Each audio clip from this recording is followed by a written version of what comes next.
الحمد للہ رب العالمین والصلاة والسلام علی اشرف خلق اللہ وسید المرسلین وعلی آلہ وصحبہ اجمعین۔ رب اشرح لی صدری ویسر لی امری واحلل عقدۃ من لسانی یفقہوا قولی۔ اللہم انفعنا بما علمتنا وعلمنا ما ينفعنا وزدنا علما، آمین یا رب العالمین۔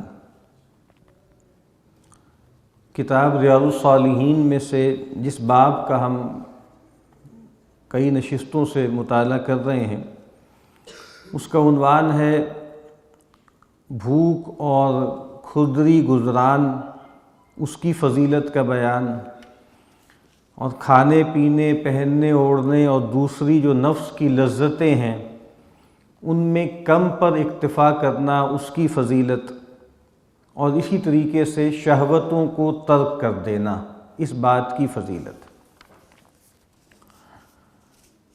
عمران بن حسین رضی اللہ تعالی عنہما نبی اکرم صلی اللہ علیہ وسلم سے روایت کرتے ہیں کہ آپ نے فرمایا،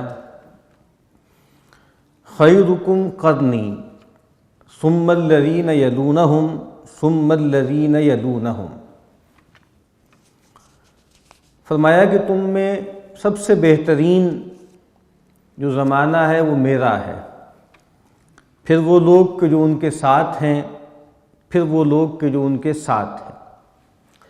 جو راوی عمران ابن حسین ہیں وہ کہتے ہیں مجھے نہیں معلوم کہ نبی اکرم صلی اللہ علیہ وسلم نے یہ بات 2 مرتبہ ارشاد فرمائی یا 3 مرتبہ، یعنی ثم الذین یلونہم ثم الذین یلونہم 2 مرتبہ یا 3 مرتبہ، ثم الذین یلونہم ثم الذین یلونہم ثم الذین یلونہم۔ لیکن زیادہ تر جو دوسری روایات ہیں اس سے یہ معلوم ہوتا ہے کہ 2 مرتبہ آپ نے یہ بات ارشاد فرمائی۔ اس سے مراد کیا ہے؟ یعنی پہلا زمانہ میرا زمانہ ہے، اور اس میں علماء نے یہ بات لکھی ہے کہ نبی اکرم صلی اللہ علیہ وسلم کا دور اور صحابہ کا دور بھی شامل ہے۔ قرنی میں پیغمبر، اور ظاہری بات ہے کہ صحابی وہی شخص کہلاتا ہے جس نے نبی اکرم صلی اللہ علیہ وسلم کو حالت ایمان میں پایا، اس نے رسول اللہ صلی اللہ علیہ وسلم کو دیکھا حالت ایمان میں، یا رسول اللہ صلی اللہ علیہ وسلم نے اس کو دیکھا اور وہ شخص حالت ایمان میں تھا، اور اسی حالت ایمان ہی میں وہ دنیا سے رخصت ہوا، اس کو صحابی کہتے ہیں۔ تو اس لحاظ سے قرنی میں جب ہم اس کو کھولیں گے تو دور نبوی اور دور صحابہ دونوں شامل ہیں، اور یہ بات بالکل واضح ہے کہ ہم دین کی بات کر رہے ہیں۔ انسانیت کی تاریخ کو کئی طرح سے دیکھا گیا ہے، کئی طرح سے بیان کیا گیا ہے، اور بدقسمتی ہماری یہ ہے کہ چونکہ پچھلے 300-400 سال سے مسلمانوں نے جو دنیا کا علم تھا، یا جو حاضر علم تھا، یا جو علم رائج الوقت تھا، جس کا سکہ چلتا تھا، اس میں مسلمانوں نے کچھ بہت زیادہ کنٹریبیوٹ نہیں کیا۔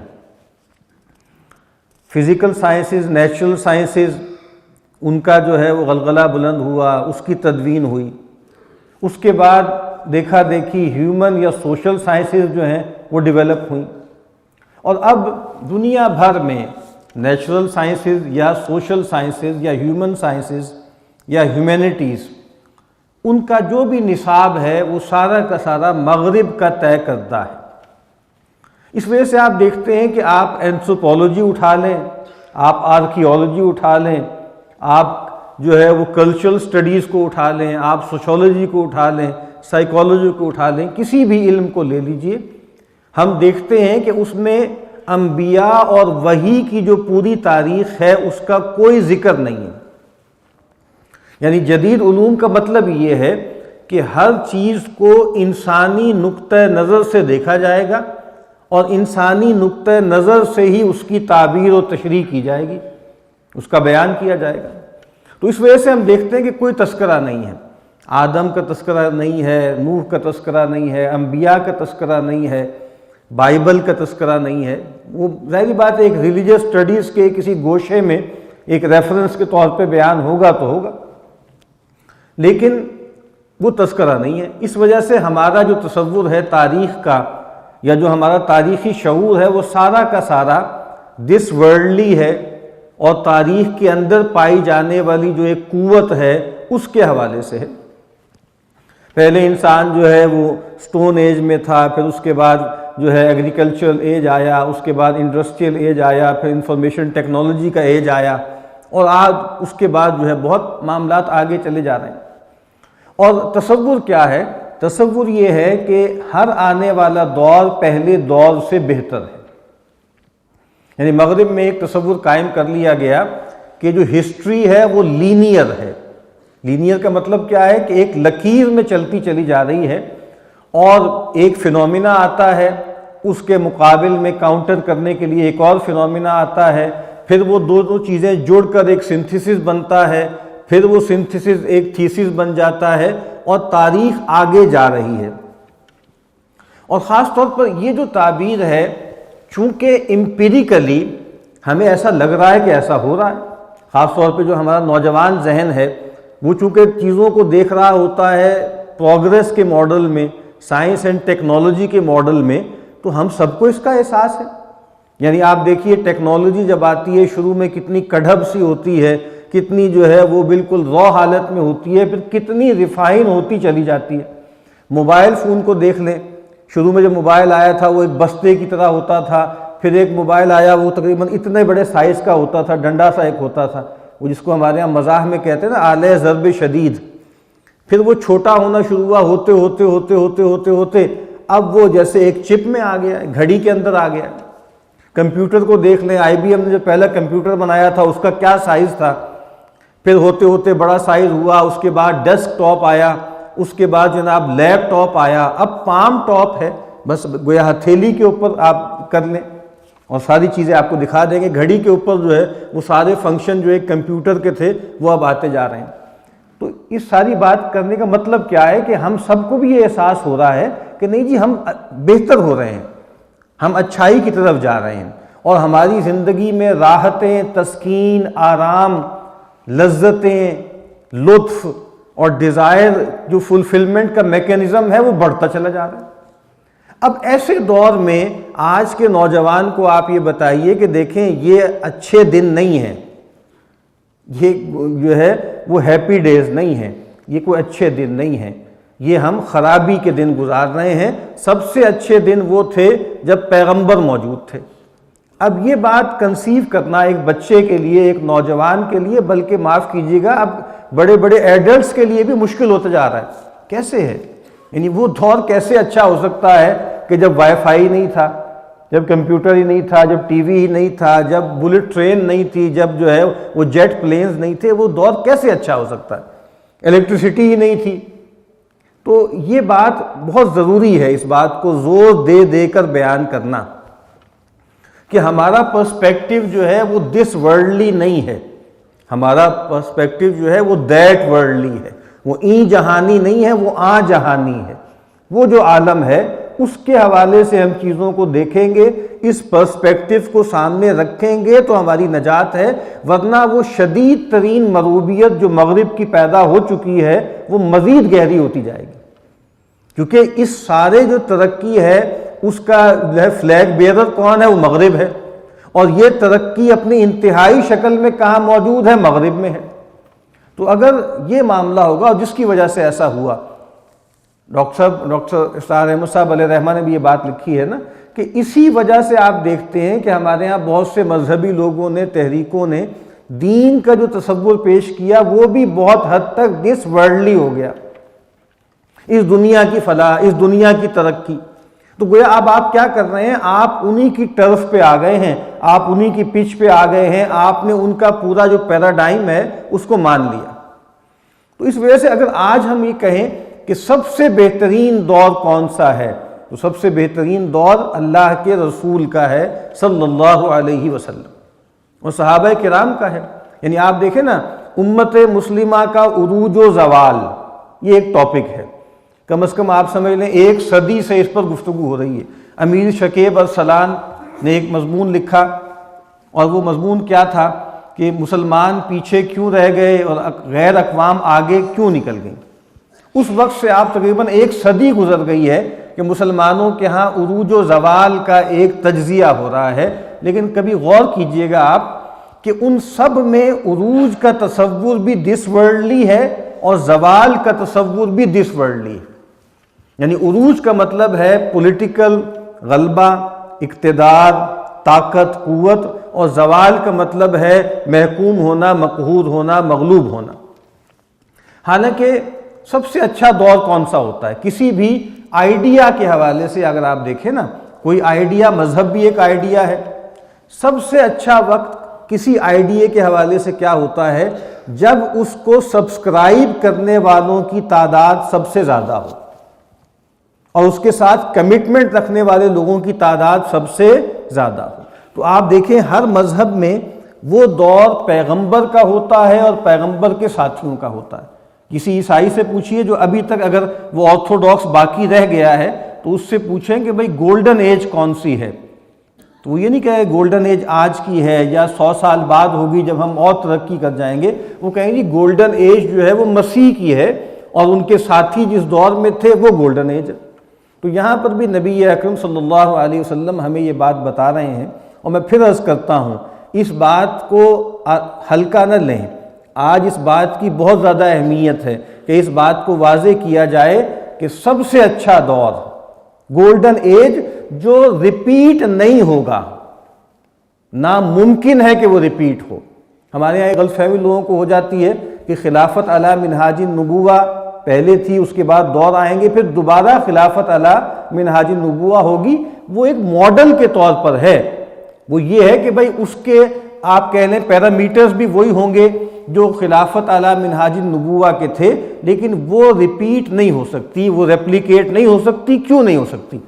اس کا ایک سادہ سا جواب ہے کہ ختم نبوت ہو گئی ہے، اب کسی پیغمبر نے نہیں آنا، رسول اللہ صلی اللہ علیہ وسلم دنیا سے رخصت ہو گئے، اور آپ کے تربیت یافتہ لوگ وہ بھی اب دنیا میں نہیں آئیں گے۔ تو اس کا مطلب کیا ہے کہ اب صحابہ نے نہیں آنا نا دوبارہ، تو خلافت راشدہ یا جو پہلی خلافت علی منہاج النبوہ تھی وہ رسول اللہ صلی اللہ علیہ وسلم کے تربیت یافتہ لوگوں کی حکومت تھی۔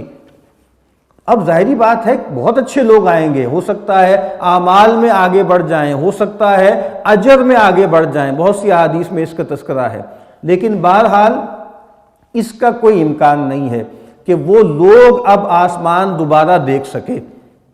تو صحابہ کو کوئی میچ نہیں کر سکتا۔ اسی لیے آپ دیکھتے ہیں کئی لوگوں نے کچھ لوگوں کو ٹیسٹ کرنے کے لیے پوچھا، اور یہ کئی لوگوں سے یہ بات منسوب ہے کہ پوچھا گیا کہ یہ بتائیے کہ عمر بن عبدالعزیز جو ہیں وہ زیادہ افضل ہیں، جو کہ جن کو ایک کہا گیا کہ وہ 5ویں یا 6 خلیفہ راشد ہیں، سیدنا حسن کو 5واں شمار کر لیں، اور ایک سیدنا معاویہ ہے جن پر بہرحال بہت تنقید کی گئی، تو یہ بتائیے کہ سیدنا معاویہ میں اور سیدنا عمر بن عبدالعزیز میں افضل کون ہے؟ انہوں نے جواب دیا کہ سیدنا معاویہ رضی اللہ تعالی عنہ نے رسول اللہ صلی اللہ علیہ وسلم کے ساتھ مل کر جو قتال کیا تو ان کے گھوڑوں کی جو پیروں کی دھول ہیں، تو کہا کہ وہ بھی سیدنا عمر بن عبدالعزیز سے افضل ہے۔ تو یہ اس پرسپیکٹو کو ہمیشہ ذہن میں رکھیے کہ پیغمبر کی صحبت سے جو مقام مل گیا وہ کوئی میچ نہیں کر سکتا، اس کے قریب اب کوئی نہیں جا سکتا۔ اس سے یہ بات بھی ہم پر واضح ہوگی کہ پیغمبر صلی اللہ علیہ وسلم کی شخصیت کا کیا مرتبہ تھا، ان کا کیا مقام تھا۔ تو آپ فرما رہے ہیں کہ بہترین زمانہ میرا ہے، اور یعنی میرا اور صحابہ کا، ثم الذین یلونہم، پھر وہ لوگ کہ جو ان کے ساتھ ہیں یعنی تابعین، ثم الذین یلونہم، پھر وہ لوگ کہ جو ان سے ساتھ جڑے ہوئے ہیں یعنی تبع تابعین۔ اور اسی لیے ان 3 جو ادوار ہیں ان کے لیے ایک اصطلاح ہمارے ہاں معروف ہو گئی، قرون مشہود لہا بالخیر، کہ یہ وہ زمانے ہیں، یہ وہ ادوار ہیں جن کے لیے خیر کی گواہی دی گئی۔ خود اللہ کے نبی صلی اللہ علیہ وسلم نے ان کے لیے خیر کی گواہی دی۔ تو فرمایا کہ یہ ہوگا۔ پھر آپ نے فرمایا ثم یکون بعدہم قوم، یہ جو جب 3 ادوار گزر جائیں گے نا، اس کے بعد پھر ایسے لوگ ہوں گے یا ایسے لوگ آئیں گے، یشہدون ولا یستشہدون، کہ جو گواہی دیں گے اور ان سے گواہی طلب نہیں کی جائے گی. یعنی آپ کو معلوم ہے کہ گواہی دینے کا مطلب کیا ہوتا ہے کہ میں اللہ کو حاضر جان کر یہ بات کہہ رہا ہوں، اللہ اس پر گواہ ہے. تو یہ بڑی ذمہ داری کی بات ہے نا، بہت بڑی بات ہے کہ کسی دنیاوی معاملے میں بھی آپ کو کسی گواہی کے لیے طلب کیا جائے اور آپ یہ کہیں کہ میں خدا کو حاضر ناظر جان کر یہ کہتا ہوں کہ ایسا ہوا ہے یا میں نے ایسا دیکھا ہے. تو لوگ بہت اوائڈ کرتے تھے، بہت بھاگتے تھے اس سے. لیکن کہا کہ اتنی لاپرواہی پیدا ہو جائے گی، اتنے لوگ اس معاملے میں جو ہے وہ ان کی سینسٹیویٹیز ختم ہو جائیں گی کہ لوگ تیار بیٹھے ہوں گے کہ بتائیے ہم نے گواہی دینی ہے، ہم حاضر ہیں. جس طرح آج ہوتا ہے نا، یعنی یہ بات کہ جی حلف اٹھانا ہے تو کوئی لوگ ہوتے ہیں ان کا تکیہ کلام ہوتا ہے، لاؤ جی میں ٹھیک کہہ رہا ہوں، لاؤ جی قرآن لاؤ جی، میں قرآن پہ ہاتھ رکھ کے یہ بات کہتا ہوں. تو اس کا مطلب یہ کہ یہ آدمی جھوٹا ہے. جو آدمی بار بار یہ کہتا ہے نا میں اس پہ قرآن اٹھا سکتا ہوں جی، مجھ سے حلف لے لو جی، مجھ سے گواہی اٹھوا لو جی، یہ بات بتا رہی ہے کہ یہ آدمی جو ہے وہ جھوٹا آدمی ہے اور یہ آدمی دین کے معاملے میں محتاط نہیں ہے. تو کہ ایسا ہوگا کہ لوگ ہر وقت گواہیاں دینے کے لیے تیار بیٹھے ہوں گے جبکہ ان سے گواہی طلب بھی نہیں کی جا رہی ہوگی. وَيَخُونُونَ وَيُؤْتَمَنُونَ، اور کہا کہ وہ خیانت کریں گے اور ان کو امین نہیں جانا جائے گا، امین نہیں گردانا جائے گا.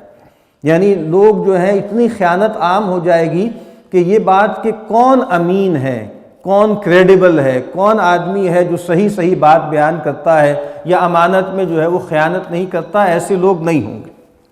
وَيَنذِرُونَ وَلَا يُوفُونَ، اور منتیں بہت مانیں گے، نظر بہت مانیں گے، وَلَا يُوفُونَ، لیکن اس کو پورا نہیں کریں گے، وفا نہیں کریں گے. قرآن مجید میں اہل جنت کا ایک وصف بیان ہوا ہے، یوفون بالنذر، کہ یہ وہ لوگ ہیں جو اپنی نظر کو پورا کرتے ہیں، منت پورا کرتے ہیں. اور نظر کا بنیادی تصور کیا ہے؟ یہ جو جتنا ہمارے ہاں نفل جس کو ہم کہتے ہیں، یہ بھی ایک معنوں میں نظر ہی ہوتی ہے. نظر کیا ہے کہ کوئی چیز اللہ نے مجھ پر لازم نہیں کی لیکن میں خود سے اپنے اوپر عائد کر لوں. وہ ایک الگ بات ہے کہ آپ عام طور پر یہ کہتے ہیں کہ اے اللہ اگر ایسا ہوا تو میں یہ کروں گا. یہ نظر کا کوئی لازمی جو ہے وہ حصہ نہیں ہے. اصل میں نظر کا فنومینا یہ ہے کہ میرے رب نے مجھ سے کہا ہے کہ یہ نماز پڑھو، میرے رب نے یہ کہا ہے کہ یہ قربانی دو، میرے رب نے یہ کہا ہے اتنا مال میرے راستے میں خرچ کرو، اور بندہ اس پہ رکے نہ بلکہ کہے کہ جی میں تو اللہ کے لیے اتنا خرچ کروں گا، میں تو اتنے نفل پڑھا کروں گا، میں تو اتنے روزے رکھا کروں گا، میں تو اتنا انفاق کیا کروں گا. تو اصل میں نظر یہ ہے کہ لوگ کہا کہ وہ دور ایسا آئے گا کہ لوگ دعوے تو بہت کریں گے، اللہ کے لیے قربانیاں دینے کی، منتیں مانیں گے، نذریں گزاریں گے، لیکن اس کو پورا نہیں کریں گے. اور آخری جملہ آپ نے جو اس حدیث میں فرمایا وہ جملہ ہے اصل میں جو اس باب سے متعلق ہے، جس باب میں امام نووی اس روایت کو لے کر آئے ہیں. وَيَظْهَرُ فِيهِمُ السِّمَنُ، وَيَظْهَرُ فِيهِمُ السِّمَنُ، سمن کہ لوگوں میں فربہی ظاہر ہو جائے گی، غالب آ جائے گی، بڑھ جائے گی. یعنی اوبیسٹی جس کو ہم کہتے ہیں کہ جسم کا بھاری ہونا. اور یہ بات بھی اصل میں کیا ہے، یہ اوور آل جو دین کی بہت سے ہمیں احکامات دیے گئے ہیں. نبی اکرم صلی اللہ علیہ وسلم نے فرمایا نا کہ مجھے تمہارے بارے میں فقر کا اندیشہ نہیں ہے اب. یعنی فتح مکہ کے آس پاس آپ نے یہ بات فرمائی ہوگی کہ اب وہ دور ختم ہو گیا غربت کا، اسرت کا، جس کی تفصیلات ہم نے اس باب میں جا بجا پڑھی ہیں کہ رسول اللہ صلی اللہ علیہ وسلم کا لائف سٹائل کیا تھا. آخری نشست میں ہم نے پڑھا کہ صحابہ کے معمولات کیا تھے، کتنی غربت، کتنی اسرت تھی. لیکن پھر آپ نے کہا کہ اب جو ہے وہ خوشحالی آئے گی، اب خوشحالی کا فتنہ آئے گا اور مجھے ڈر یہ ہے کہ تم اس کو جھیل نہ سکو. تو کہا کہ پھر جب مال و دولت کی فراوانی ہوگی، کھانے پینے کی چیزیں انواع و اقسام کی ہو جائیں گی، تو لوگ پھر کھانے پینے ہی کو گویا اپنا اصل مقصود بنا لیں گے. تو یہ جو سمن ہے یہ تو ایک مظہر ہے نا کہ فربہی یا موٹاپا عام ہو جائے گا، پھیل جائے گا. اس کا مطلب یہ ہے کہ کھانا پینا اور عیش و عشرت جو ہے اس کے اسباب زیادہ ہو جائیں گے اور لوگ پھر ان چیزوں کی طرف زیادہ متوجہ ہو جائیں گے اور دین کے جو احکامات ہیں اور اللہ سے جو تعلق ہے اور آخرت کو جو ملحوظ خاطر رکھنا چاہیے وہ نہیں رہے گا.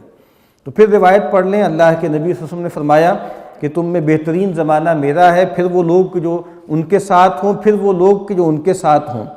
اور پھر فرمایا اس کے بعد ایسے لوگ آئیں گے جو گواہی دیں گے جبکہ ان سے گواہی مانگی نہیں جائے گی، اور وہ خیانت کریں گے، ان کو امین نہیں گردانا جائے گا، اور وہ منتیں مانیں گے لیکن پوری نہیں کریں گے، اور فربہی عام ہو جائے گی۔ وآخر دعوانا ان الحمد للہ رب العالمین۔